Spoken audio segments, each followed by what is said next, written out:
January 17, 1944. Above the frozen fields of Lower Saxony, the winter air is thin and metallic, vibrating with the distant thunder of engines. Condensation trails carve white scars across a pale sky. Somewhere between 25,000 and 30,000 feet, young men grip control sticks with gloved hands, their breath fogging oxygen masks. Below them lies Germany. Above them, a contest of speed, faith, and survival is about to unfold. This moment mattered because by early 1944, the air war over Europe had reached a crisis point. The United States Army Air Forces believed that daylight precision bombing could cripple Nazi industry and end the war sooner. Germany believed the same skies would become a killing ground for American bombers. For months, the German Luftwaffe had been right. B-17 and B-24 formations flew deep into the Reich, only to be shredded once their short-range escorts turned back. Schweinfurt, Regensburg, Munster. Loss rates climbed toward the mathematically unsustainable. American crews called it the unescorted mile. German pilots called it routine. The Messerschmitt Bf 109 and the Focke-Wulf 190 were lethal interceptors in their element. Fast, heavily armed, climbing like hawks, they could attack, disengage, and return again. To many Luftwaffe veterans, American fighters were predictable machines, sturdy, numerous, but inferior. Early encounters with the P-51 Mustang reinforced that belief. The first Mustangs, powered by Allison engines, were low-altitude aircraft, useful for reconnaissance and ground attack. German pilots laughed at them. One Luftwaffe report dismissed the type as unsuitable for high-altitude combat. In mess halls and briefing rooms, the Mustang was not feared. It was underestimated. What German pilots expected, when the silver bombers appeared over the horizon, was a familiar pattern. Escorts would cling close at first, then peel away as fuel ran low. The interceptors would wait. Engines throttled back. Then, once the Americans were alone, the sky would erupt. Cannon fire, exploding wings, parachutes blooming like pale flowers. It was a grim choreography perfected over years. What they experienced instead, beginning in late 1943 and exploding into reality in early 1944, was something fundamentally different. The bombers were not alone. The escorts did not turn back. And the aircraft pacing them, sleek, laminar-winged, with a predatory nose, did not behave like anything the Luftwaffe had known. The change had come quietly, almost invisibly, carried inside the long fuselage of the Mustang, the Rolls-Royce Merlin engine, built under license by Packard in Detroit. With it, the P-51 became a high-altitude thoroughbred.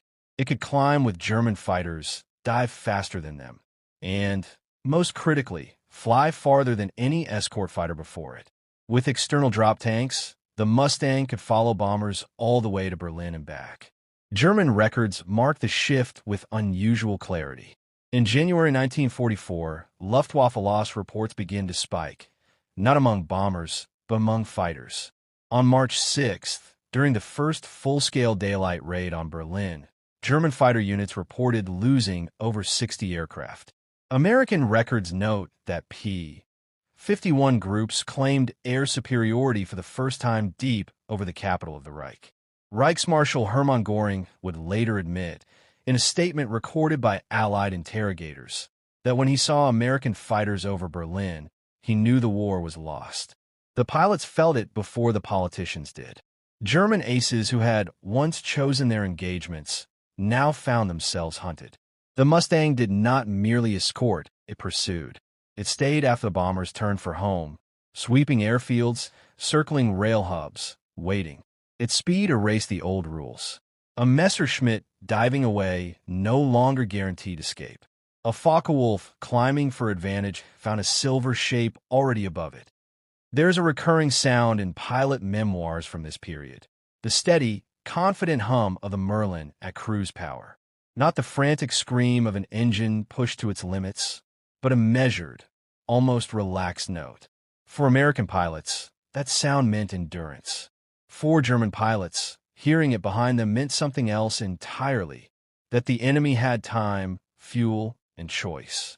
Captured Luftwaffe officers spoke of it with bitterness and disbelief. One intelligence summary from April 1944 records a German pilot stating that the Americans fly as if fuel is of no concern. Another noted that the enemy fighters appear everywhere at all altitudes. These were not exaggerations. American industrial capacity had turned aviation fuel, aluminum, and engines into a continuous river. The Mustang became the flying expression of that abundance. And with that abundance came a transformation in the air war psychology. German pilots, trained to conserve resources and calculate risks, now faced an opponent that could afford relentless pressure. The P-51 did not just match the Messerschmitt, it changed the tempo of combat. Initiative shifted. The Luftwaffe was forced into defensive reactions, scrambling from bomb-damaged fields, flying exhausted machines with undertrained replacements. The symbolic object of this transformation was not a bomb or a gun, but the drop tank, those simple, disposable fuel tanks slung beneath Mustang wings. They were jettisoned without ceremony, falling away once empty. To American pilots, they were a means to reach farther. To German observers, they were baffling. Fuel, in Germany by 1944, was rationed, precious, hoarded. To throw it away was unthinkable. Yet the Americans did, again and again, because they had more. By the summer of 1944, the Luftwaffe was bleeding out. Training hours collapsed. Veteran aces fell. New pilots died within weeks. American bomber losses dropped sharply. The daylight offensive continued, unbroken. The Mustang did not win the war alone, but made victory in the air inevitable. It stripped the Reich of its shield. After the war, in the quiet of interrogation rooms and memoir pages, German officers returned to the same realization. It was not just the airplane. It was what the airplane represented. An economy that could design, refine, mass-produce, and improve at scale. A system that allowed engineers to experiment, factories to adapt, and pilots to trust that replacements would come. The steady hum of the Merlin engine, once laughed at, became a reminder. Speed mattered. Range mattered.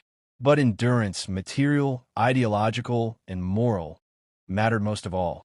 High above Europe, where contrails once crossed like dueling signatures, the P-51 Mustang rewrote the balance of the sky. And in doing so, it revealed a larger truth of the war, that freedom, backed by abundance and defended with resolve, could reach farther than tyranny ever expected.